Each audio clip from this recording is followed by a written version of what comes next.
Hello, everyone.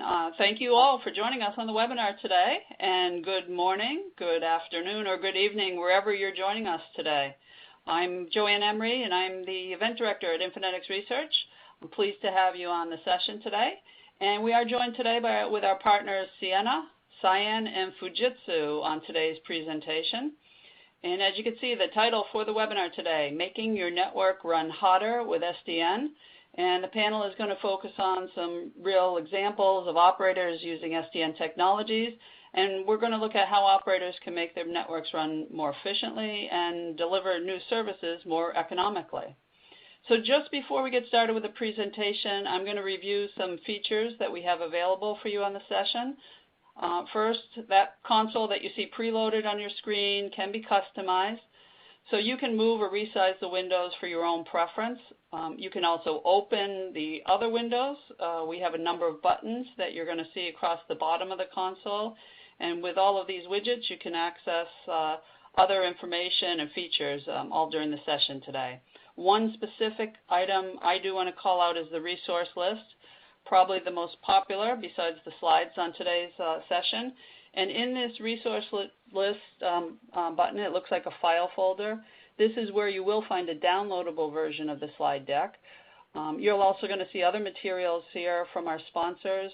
We have some white papers, we have a use case, we have a demo, and all of this material is focused on today's subject, so some really good resources, and I encourage you to check that out.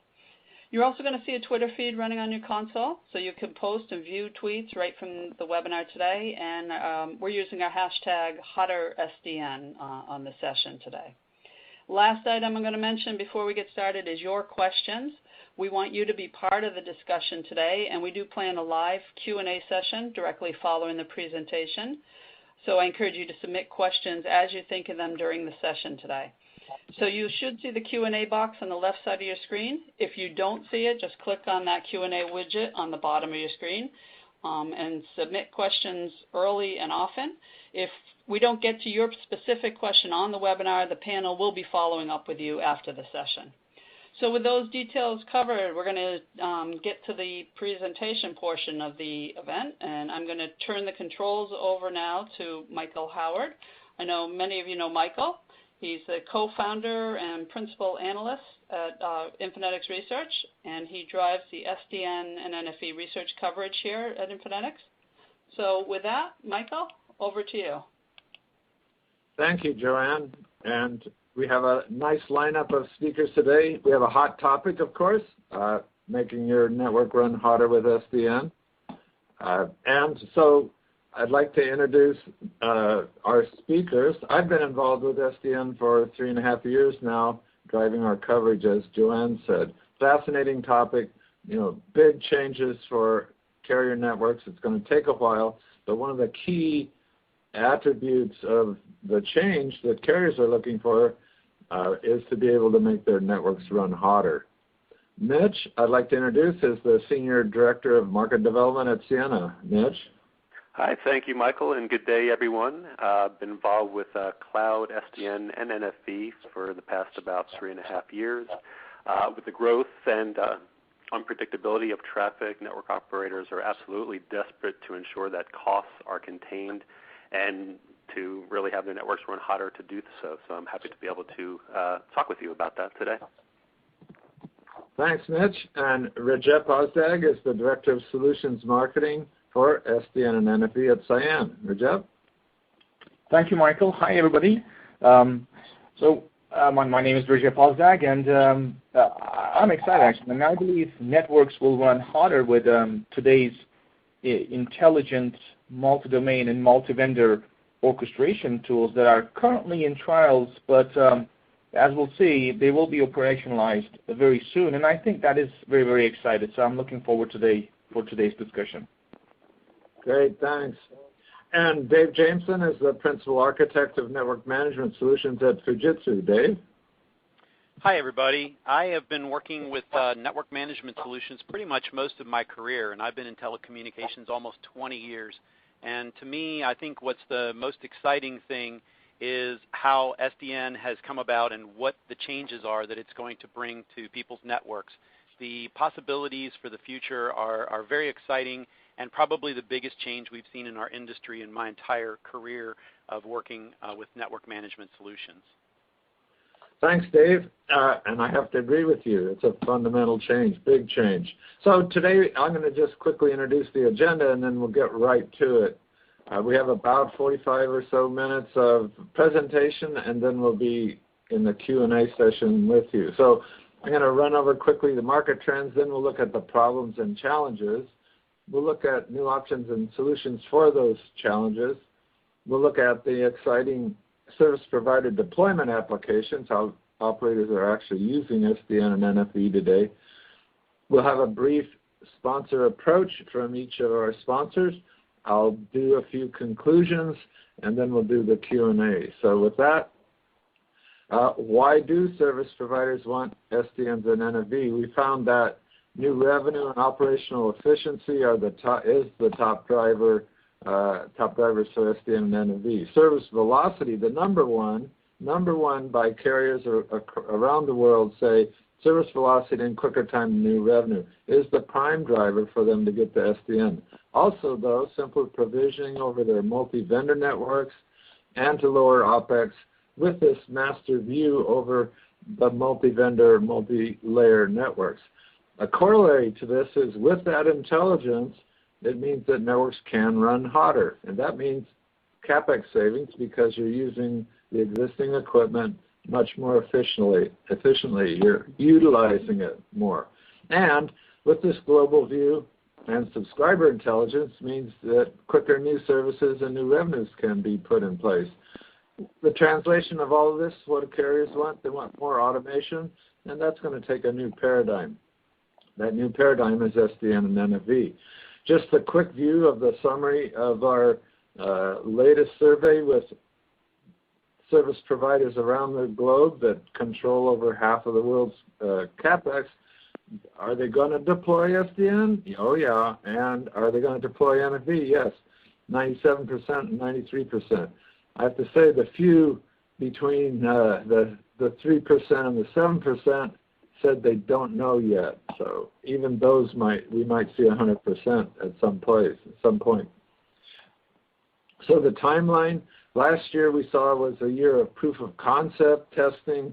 The operators and vendors were learning in their laboratories about SDN and NFV. This year the vendors have been productizing their SDN and NFV software in conjunction with the operators in their labs and a few field trials, and we'll hear about some live deployments today. Next year, more of the field trials are going to move into commercial deployments, and operators are going to deploy one or two use cases, which we call contained domains. And from 2016 on, there's going to be wider spread commercial deployments. So operators are going to do proof of concepts for new parts of their network. They're going to then move that to field trials. They're going to move that to commercial deployment. So they're going to do pieces and parts at a time, or a contained domain at a time. By 2020, we think that this is going to be the architecture of carrier networks. We've vetted this with a lot of operators. And so there's applications that appeal to a centralized control and orchestration. I look at that as a controller of controllers or the orchestrator of orchestrators. But basically, the applications in a carrier network have to appeal to some kind of services. So there's a services control and map. Of course, those services get mapped onto the network. So the next layer down is a network control and map. So that gives a holistic view of the entire network and the pieces and parts of the network. Distributed domain controllers, there needs to be, the smarts have to be parceled out to different parts of the network, like a content delivery network or a mobile backhaul network or the transport network. Those controllers then appeal to the bottom layer here with the gold icons of SDN optimized hardware and servers for NFV and cloud. Of course, the control is logically centralized. It's actually physically distributed. From the network, we'd gather subscriber and network behavior, do real-time analytics, and then that feedback for applications and policy control goes back into the system. So this is the view of where we're going. We're not there today. So what we have now today is a poll question for you in the audience. So please answer this. So what we're asking you is to, any and all of these, what techniques, what applications are you going to most likely be using by 2016, so 2 years out, to help you run your network hotter? There's a number of specific techniques and applications what can be used by you. So what are the ones that are important? How do you think you'll be in 2016 be using these?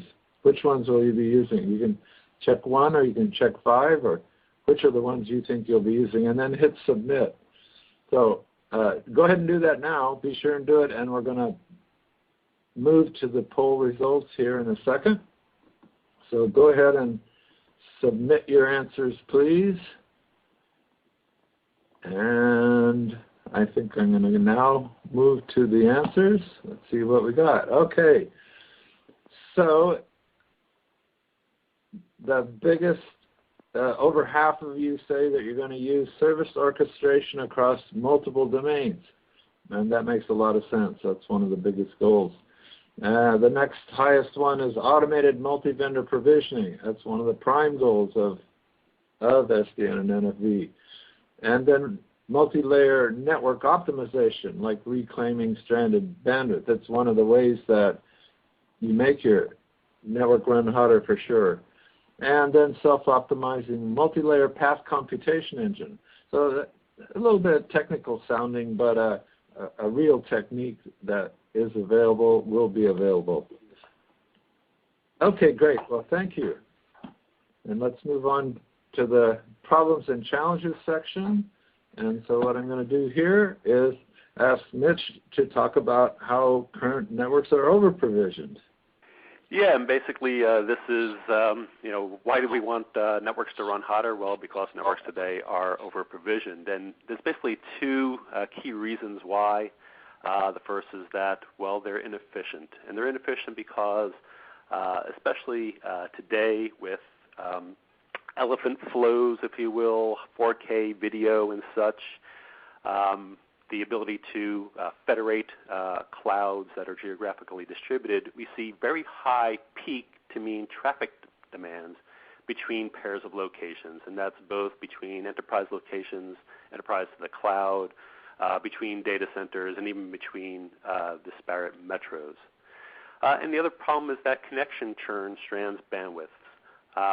As private lines come and go, as private lines get upgraded, let's say, from sonnet rates to GigE, from GigE to 10 GigE, and you need to move those connections perhaps to find the space for the larger capacity, we strand bandwidth. The other key reason is that in the face of that inefficiency, networks today lack agility. They're not programmable at all layers. While the packet layers are flexible and programmable, perhaps not in a consistent way, the lower layers are not.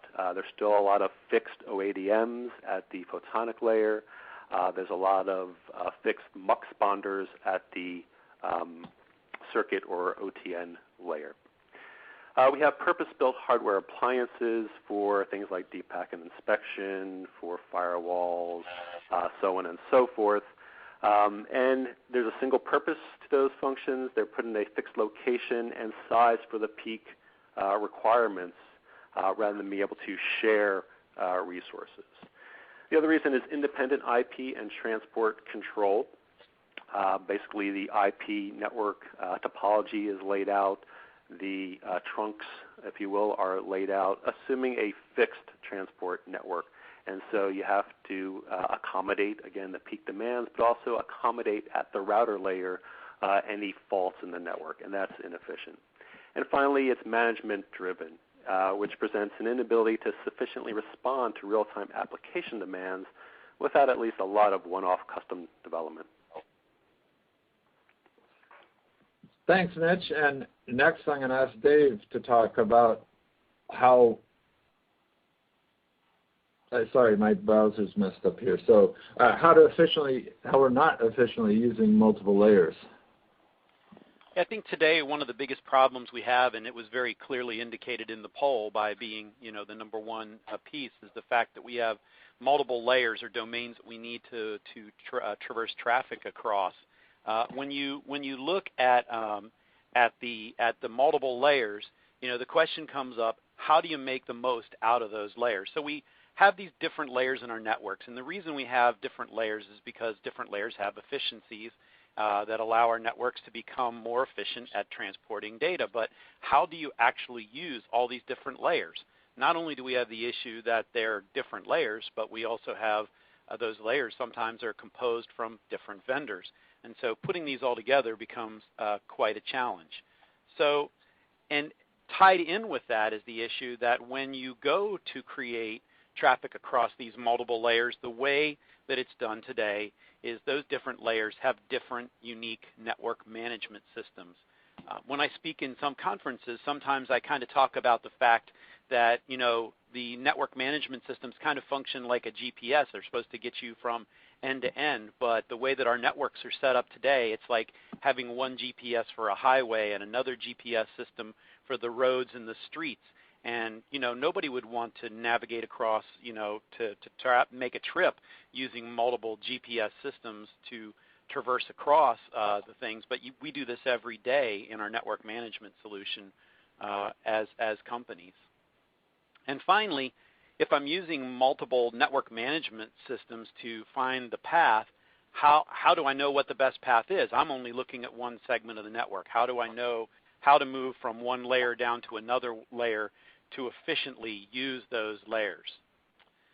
Then we also need to think about how do we optimize what we actually have as our transport layer.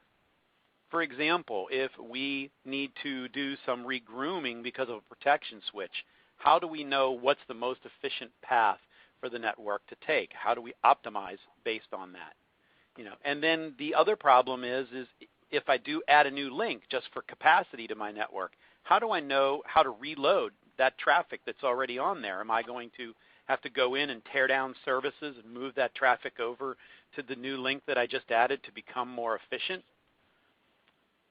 And what we really need is we need a system that can automatically groom the traffic as links happen, and that's where we're headed with SDN.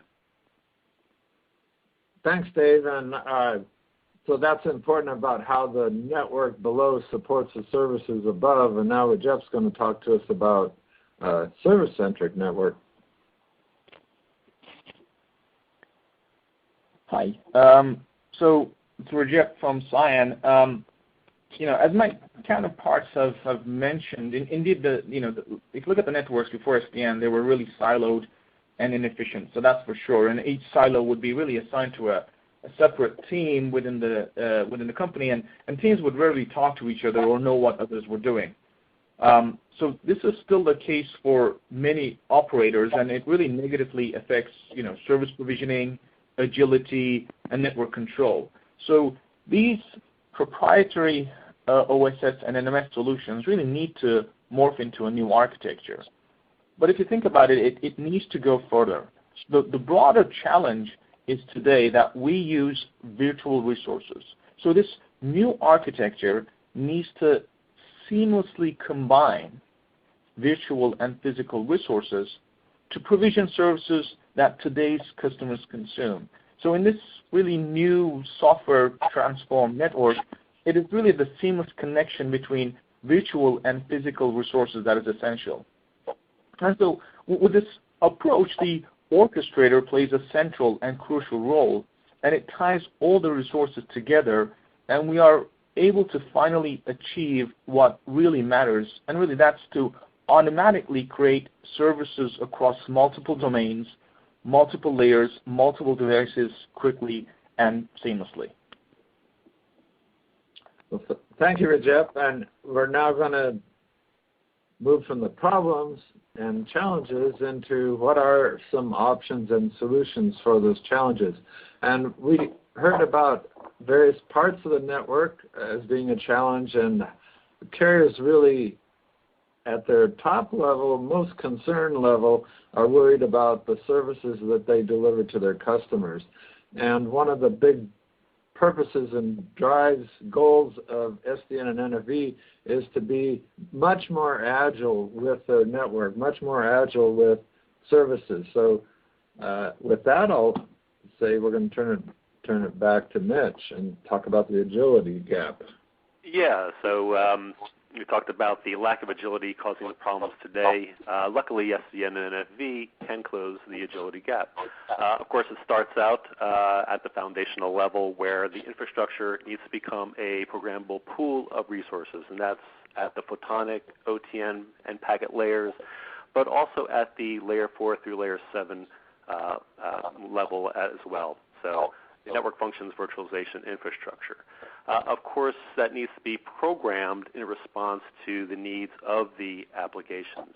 And so the architecture provides open APIs that tie those together, doing that through logically centralized control. And here's where you have that global view of all the network resources and how they're currently utilized, of course, the ability to control that state, and combining that with the global view of all demands. And it's not just the real-time view, but more importantly, a historical view, so that you can use the real-time analytics, leveraging cloud-scale processing within the data center where this logically centralized information is housed, to determine and notice trends. Those could be trends in terms of monthly, quarterly, yearly, seasonal variations for traffic amongst locations, and dynamically optimize the network in anticipation of those demands. And of course, also use the information to predict where new demands will come from, so that when you optimize the network, defragment it, and reclaim stranded bandwidth, you do so such that you free up capacity where the demands are going to come from in the future. Nice. So that's a good view. And what about managing layers, Dave? When we think about managing layers, as I kind of talked about before, we think about end-to-end management. It's very analogous to using a GPS, because a GPS system is supposed to get you from one end to the other. So what we think about is we think about those multiple different layers, and instead of looking at having a single system that manages across each one of them, what we want to do is we want to apply an SDN controller to each of the layers. In this case, I've got some transport layers and an OTN layer and a WDM layer to manage across. And perhaps I have an SDN controller for each one of those different layers. Now, in order to be able to navigate from end to end, what we want is we want to have an SDN controller, an orchestrator rather, that sits at the top and talks to each of those each of the controllers. So the orchestrator takes the information from each of the controllers and is able to use what's in the database coming from each of the controllers to piece together an image of the entire network, using it like a GPS does to get from end to end. So what do we look at each of these controllers as being like in this analogy? Well, they function very much like the GPS satellites do. That is, a GPS satellite takes a look at one part of the Earth, and another one takes a look at another part of the Earth, and another one looks at another. And as we drive from one section of the Earth to another, our GPS is gathering information about those different parts of the Earth, and it's piecing them together to create an end-to-end image of how we can actually get from one place to the other. And that's exactly what SDN is going to do. It's going to take those images from different parts of our network and piece them together to create the best path for us to get from one end of the network, exactly the same way that a GPS can find the most efficient route for us to travel from one location to another. Thanks, and then Dave. when we, sorry. I've got one more section here. Yeah. So then when we think about how do we continually improve that, it's interesting when you use a GPS. I was traveling actually yesterday, and I hit some very heavy traffic in a city, and my GPS actually popped a message up and said, "Faster route found, would you like to take it?" And so I said yes, and it rerouted me around a very significant traffic jam that was occurring in the path of my most efficient route to get somewhere. And the other thing we want to do is we want to actually be able to improve the network by continuously monitoring what's going on in our system the same way that the GPS was monitoring traffic, and then finding a policy that says, hey, if there's something occurs, I need to make a change based on what my policy is. And then we apply that change to the network to improve just exactly the same way that, that I was able to reroute my traffic. And so SDN is going to be able to basically automatically make the most out of our network by applying those changes, and then use the policy engine to monitor the status of the network and make those changes for us. So these are great ways that SDN and NFV will be, and we'll see some ways they are being used. And to continue on the theme that we had from my 2020 vision to start with, there's an orchestration layer that talks to the controller layers. So, Rajab. Yeah, thank you. So if you're looking a bit more on the technical side, I think it's very important to realize that multi-vendorism and openness are really crucial in today's real-life complex networks, because today networks are indeed complex. And we all understand that in a complex network there will be multiple controllers, multiple devices from multiple vendors with various networks that need to be configured. But the trick to service velocity and control is to follow a federated approach. So an efficient, a scalable, and a programmable solution really needs to be hierarchical in nature and comprise of various independent layers. So a multi-domain orchestrator such as Plan Orchestrate may provision services across the packet optical, MPLS, or the type of network using standard-based APIs. But it may use these APIs to either directly talk to the network devices themselves, or to interact with SDN controllers such as Open Daylight or third-party NMSs to provision services across this heterogeneous network. And so then we also want to add virtual resources. And so when provisioning virtual resources within a data center, the orchestrator should really rely on cloud management systems such as OpenStack that already exist, and take advantage of a multitude of third-party open source plugins. Really, the important thing is that each layer should use standard-based, interoperable, and open APIs to really abstract out the complexity, the hardware-dependent layers, and provide control to the higher layers so that an orchestrator can hierarchically control the underlying resources and provision a service as ordered by the OSS BSS layer. And this technology is already implemented in a number of places, including Planet Orchestrate, and service provisioning, really using a blend of physical and virtual resources, is already demonstrated to a multitude of service providers. Thanks, Rajab. And now we're going to move on to the part that I like most. We've heard about the problems and how to solve them. Now let's see how some of those solutions are put into the real world. So first up is going to be Rajab about NTT America. Yeah, so what I would like to do is I'm going to, in the next few minutes, I'm going to show deployed real-life applications in a progressive fashion from the lowest layers, essentially the optical layer, to higher layers, and talk about our engagements and how our solution has created automation and new revenue generation opportunities. So one of the first real-life SDN applications that Cyan delivered is with NTT America, and this data center interconnect solution was deployed about 2 years ago. And in this particular case, NTT leveraged SDN to automate the provisioning of optical wavelengths within their DWDM network for interconnecting both their own and third-party data centers. And so to accomplish this, NTT utilized the open northbound APIs to integrate Cyan's Blue Planet SDN controller with their existing OSS. And in the solution, Cyan's path computation engine really ensures that requirements such as capacity and latency are met by making intelligent decisions in provisioning services across their entire network. And with this application, what Cyan really delivered is it's one of the earliest deployed carrier SDN solutions while enabling the NTT to achieve really near instant service turn up, reduce costs, and improve their competitive differentiation.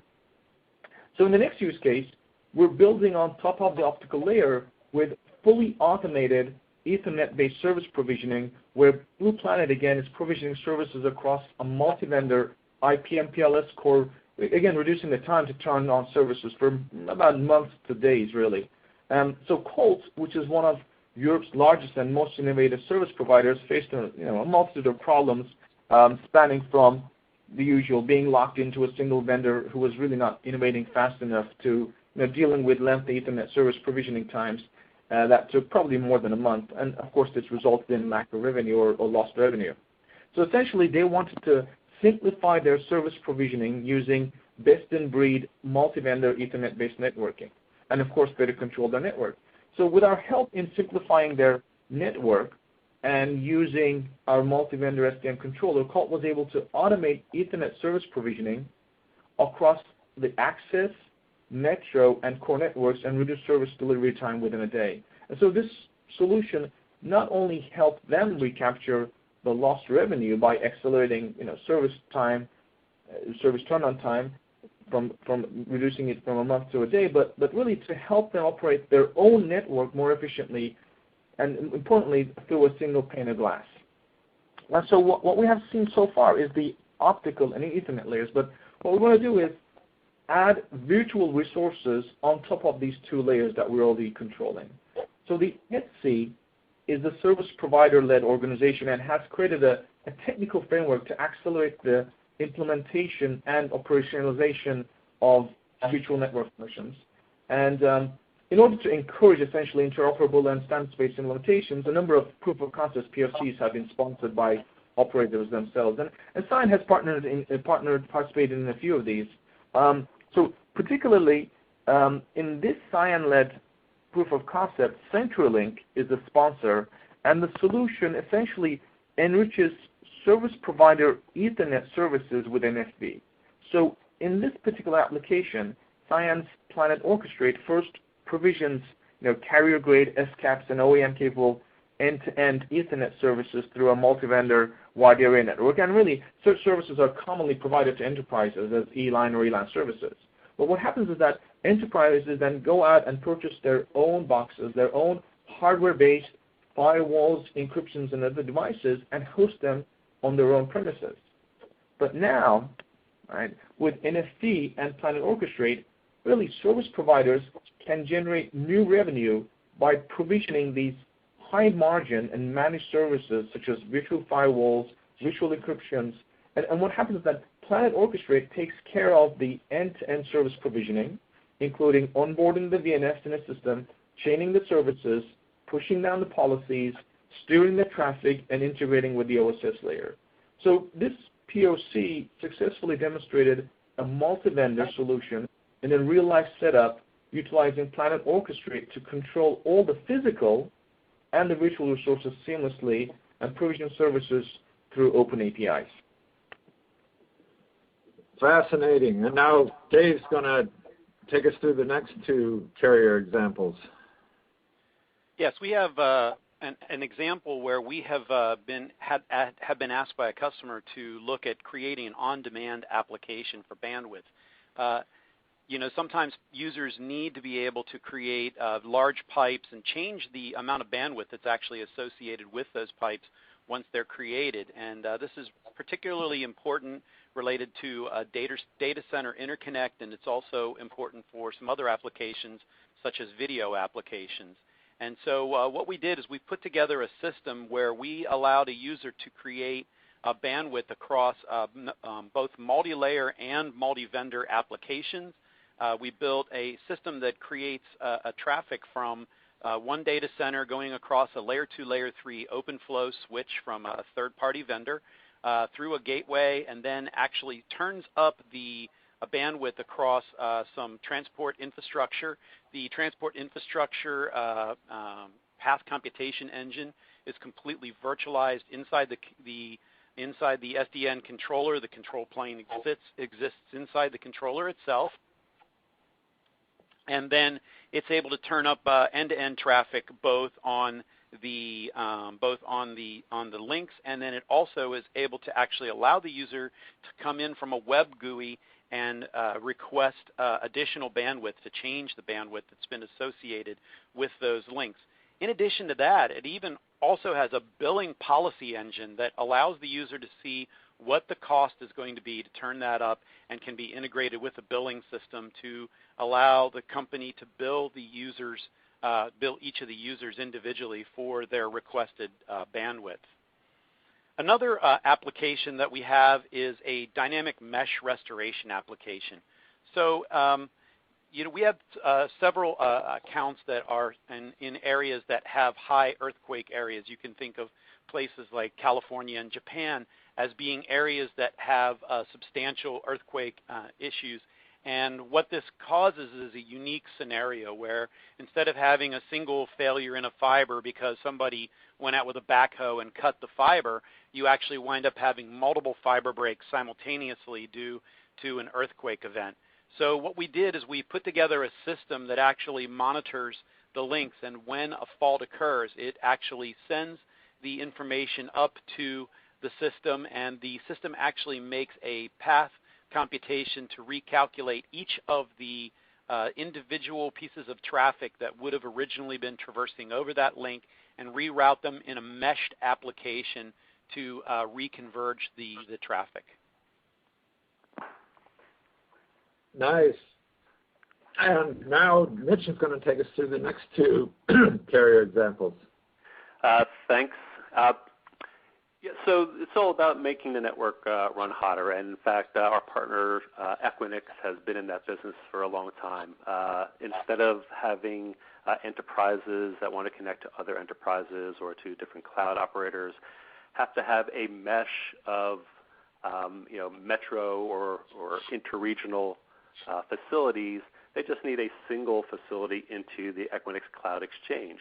So automatically the network is run hotter. But to get from one enterprise to a particular cloud operator, they had manual cross-connects, which they could change, but it would take time to change those. What they're doing now is making those cross-connects virtualized and configurable on demand. What we're doing with them now, though, is to work together on a vision to extend that from simply within their exchange to between domains. Specifically, a metro service provider domain, have that be on demand, as well as the exchange operator or a regional provider domain be on demand as well. To do this, we offer software that can connect to the enterprise's cloud orchestration system, and it'll automatically detect things like vMotion between data centers or an automatic import to Amazon EC2 web services, and it will orchestrate the connectivity working with our vWAN application and SDN application that we offer to configure the metro connection and then stitch that together with the regional or exchange connection, so you can actually have an inter-domain between two providers that is on demand.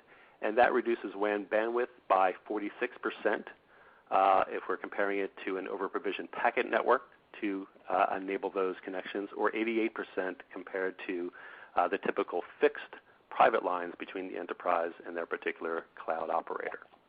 I'd call that hotter. Much hotter, yes. Next one is one that we're working on with a European Tier 1, currently unannounced. And they're targeting some of the upscale verticals or ones that really have a extreme demand for capacity when and where they need it, things like the financial industry. So typically today, customers would buy a VPN service based on their peak requirements, and certain verticals have very fluctuating demands, very high at the end of the month or at the end of the quarter, and not so much during those other times. Rather than having to build out a peak VPN, they can get on-demand or pre-scheduled VPNs that is configured and allocated on a temporarily dedicated basis with multi-site capacity where and when needed. Now, once that temporary on-demand VPN is turned up, they then have the full control of how to allocate that bandwidth amongst their endpoints, so they can dynamically reallocate that as they need it, and then tear down the whole VPN or resize it when their peak demands subside. And the next one is one that we're working with a number of our Tier 1 customers with. This, what I'm going to show you here, dynamic multilayer optimization, is based on the data from an actual Tier 1 metro network experiencing or projecting 53% annual traffic growth. And what we did was compare the PMO with static growth, where they do measurements, see where the links are starting to get congested. When it gets to a certain threshold, well, they add another link along that route so that they don't run into blocking or drop packets. We compared that with an SDN-enabled dynamic optimization, an actual application that we've developed. This takes into account, of course, the real-time congestion or utilization of the network, but also takes into account the historical trend. And based on the analytics of that information, dynamically reconfigures the network so it adjusts the topology to best suit the traffic prediction, doing things like creating express paths amongst routers at the edge, or configuring new areas to do aggregation and grooming of the traffic, basically to minimize the utilization of the physical resources and thereby lowering capex. What it can also do is, once it's made this, we're in the process of adjusting the topology, regroom the existing connections to optimally route them to go through the fewest number of hops and thereby use the least amount of resources. And the effects of this is that in the year 4, or by the year 4, resulting in a 30% savings.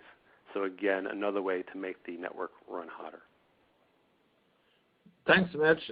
So we've seen a number of techniques here in the real world.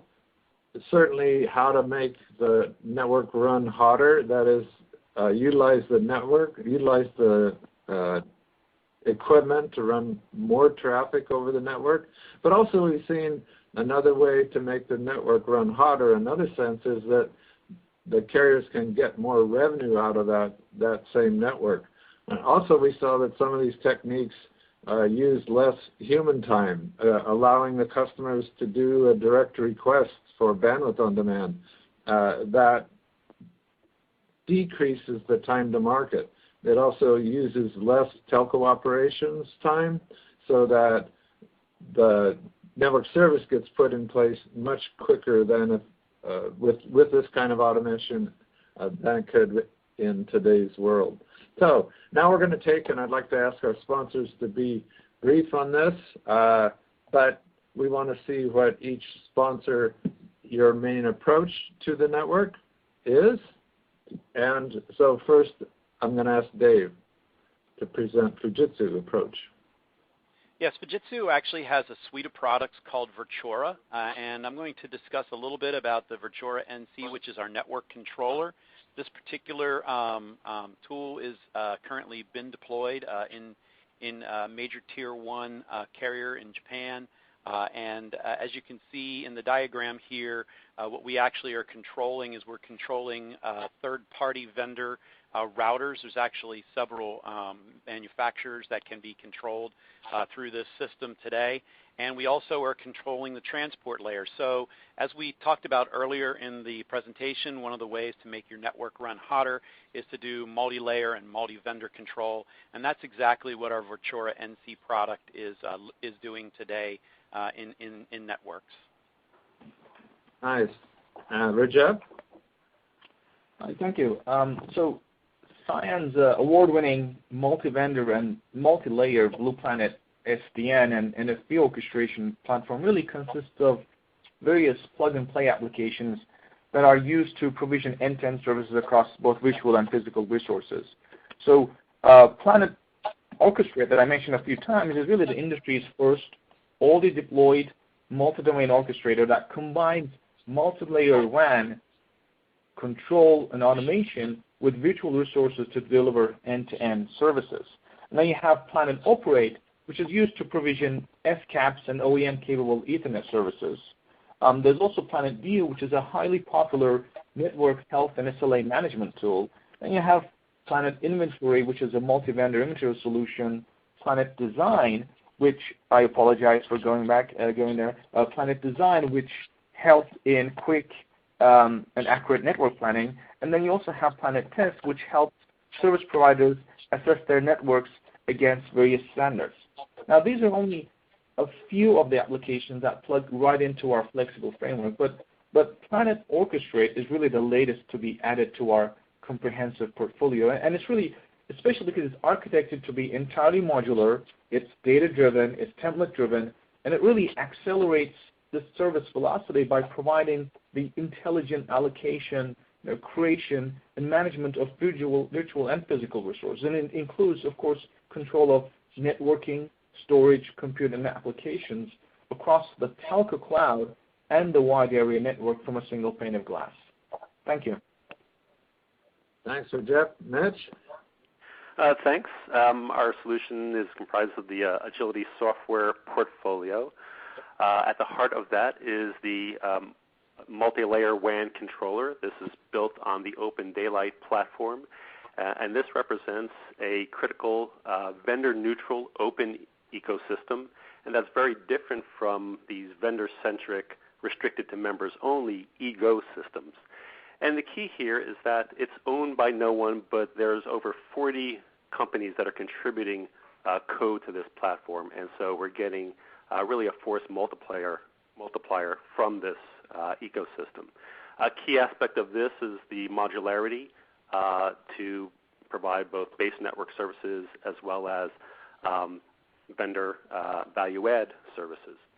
The other key aspect is the service abstraction layer, and that allows any vendor to come along with their plugin so that they can be controlled by this open source based multi-layer, multi-vendor controller. And in fact, we're showing that with a tier 1 router vendor.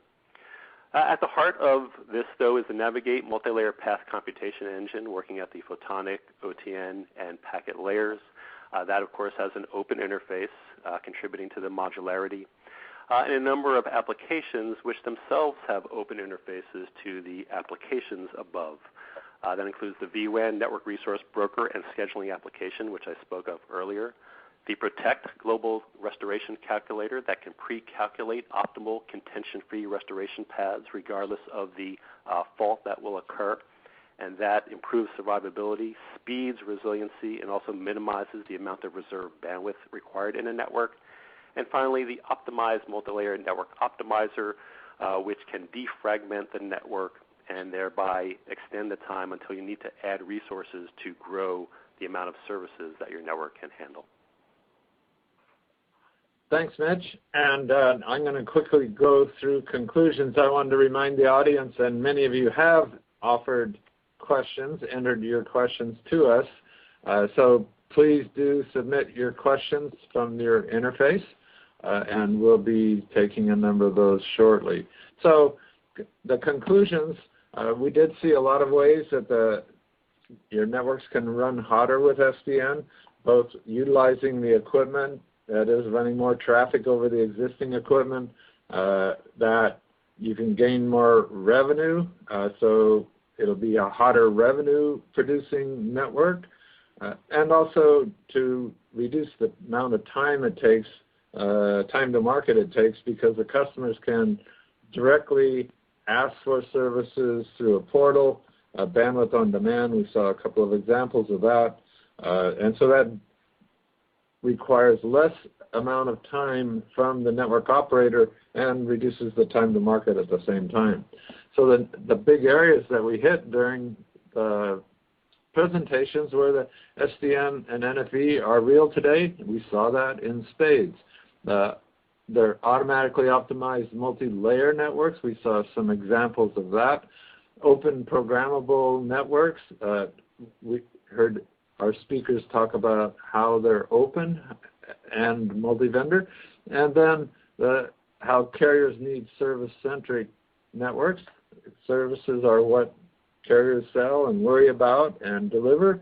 That's what their customers buy. So it's important for carriers to be able to control their network from a services point of view. And now we'll go to the audience Q&A. Oops, one more slide here. Okay, here we are. So I'm going to tee up the first question here. One of our audience members said, how are vendors collaborating today to realize open multi-vendor networks? Who would like to take that first? This is Rajat. I'll take that first. So there are really a number of ways that customers are really collaborating here. First, I kind of mentioned it in my slides where I mentioned that the ETSI, for example, particularly on the NFV front, it's a service provider-driven organization, and they have created a framework. And the framework is meant to encourage interoperability. So if you're part of the ETSI, participating in these proof of concepts, already these proof of concepts are multi-vendor solutions. So as part of that already encourages vendors to open up their interfaces, work together to provide a solution, and that automatically creates a multi-vendor solution. At least it's a path to go there. So that's definitely very useful. Then there are certain plug fests, such as sponsored by the ONF, and there might be others. Again, ONF is more was focused on open flow, but nevertheless, the point is to make sure that the vendors get together in various events and make sure that they're interoperable and they all work with the same standard. They're all doing the same things, and whether it's a single controller or multiple controllers can control all of these devices. So plug fests, again, are very useful. And then various companies have certain ecosystems. For example, Intel has network builders. Cyan has Blue Orbit, and when you become part of this ecosystem, it means that your solution works with the host company solutions. And so these are the three of these that immediately come to my mind that really do encourage and nourish this open ecosystem and multi-vendor solution. Thanks. Mitch or Dave, do you want to add something? Yeah, I think it's key that we really need a vendor-neutral open environment, and I think we're seeing the fact that there are 40 vendors that are joined in Open Daylight. There's over 220 members contributing code. In fact, there's well over 1 million lines of code. Is proof positive that the impact that an open source-based platform can have. I think we're also seeing within the OIF, they're also putting together multi-vendor collaboration, in fact, proof of concept. That's going to be exhibited coming up at the Layer 123 conference. And the ONF, in addition to just working on OpenFlow, also working on Open Northbound API, and really importantly, an architecture that ensures carrier-grade SDN that's having contributions from many of the leading vendors. Dave, you want to add anything? I think one of the other things that's really important is the fact that, as we use these applications, we need to have open APIs. These APIs need to tie down to the layers that communicate to the different systems. I know there was another question that came in that's related to protocols and interfaces. So I'll kind of wrap this into that same question, which is, when you have open interfaces such as RESTful APIs that can connect the different layers of the SDN controllers together, and then you also have to have open APIs that can tie down to interfaces that can talk them, many different protocols that need to be talked by the devices, legacy protocols such as SNMP and TL1 that already exist in our network, and then really also some of those new generation pieces that come with SDN, such as OpenFlow, which gives us the dynamic programmability that none of the other existing protocols have the capability of giving us today, and also NetConf, which allows us to do something a little more similar to what we have today and not quite as dynamic as OpenFlow is. But those, I think, are very important keys as to how we can tie systems together. So the interfaces and the APIs are a very, very important part of how we create an open architecture. Thanks, Dave. And since you moved on to what was going to be our next question about open interface and protocols being used, Mitch, do you want to add anything? And I guess the only thing I would add is that some of the newer open APIs are still a little bit immature and still being developed. And of course, we can't necessarily retrofit all of the equipment that's into networks today with those new APIs or new protocols. And so it's equally important that solutions be able to work with the existing management interfaces that the embedded base supplies. And I mentioned one way to do that is via the service abstraction layer that allows vendor-specific plugins, ones that are based, however, off of things like a standard Yang data model that gets integrated into the controller so that there is a normalized common network model that the SDN network applications can work on so that they don't themselves need to be vendor-specific. I think that's a really good point about carriers have told us ever since we started interviewing them that they're not going to replace all their existing equipment with new equipment, new hardware that is SDN capable, but that they want to deploy SDN and NFV. They want to do it with their current networks, with their current hardware, and therefore, as you were saying, Mitch, you need to be able to have equipment that's not OpenFlow enabled, for example. You need to be able to control that equipment with an orchestration and control system through the existing standard network management interfaces. Rajep, did you want to chime in on this question, or we'll move on to the next?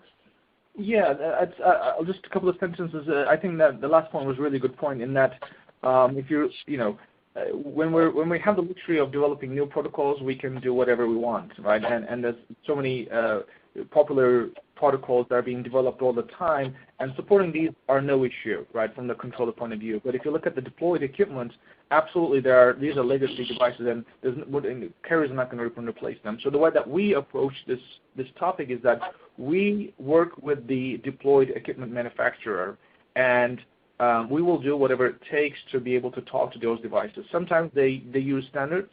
That's great, and sometimes they don't. In that case, it does require collaboration, which goes back to multi-vendor solutions. So our customers, our service providers, often come to us and say, we want to use your software to control our network, but it's from companies XYZ, and we want you to work together. So oftentimes what we find is that it's really provider-driven, where they say, I want you, X number of companies, to work together, and we will come together and find a solution that meets the needs. Thanks for the opportunity there. Okay, cool. We're coming up to the end of the hour. We got one more minute, and the other questions look like they take a lot longer than 1 minute. So what I'd like to say is that all of the questions that you ask, and we have a lot, the sponsors will be able to get back to you after on a non-live basis, back to you with email. And with that, I'd like to say this has been great for me. I always consider a great session, a webinar, where I learn a lot, and I did learn a lot. Thank you all for your questions and for attending. But before you go, I'm going to turn it back over to Joanne has some things for you in the audience. Thanks, Michael. And yes, I agree. A really good discussion, some really great case studies. So I just want to thank everyone, all of our attendees, the audience on this session. We enjoyed having you on. We hope you enjoyed the webinar. We hope you learned something. We do want to have a special thanks to our participants here from Ciena, Mitch from Ciena, Rejip from Cyan, and Dave from Fujitsu. Some really good material. And for the audience, you can come back and view this session anytime, and just come back in and review anytime in the next 90 days. Use the same link. And we hope you join us for more Infonetics events in the future. So thank you, everyone. Come back and join us again. Thank you.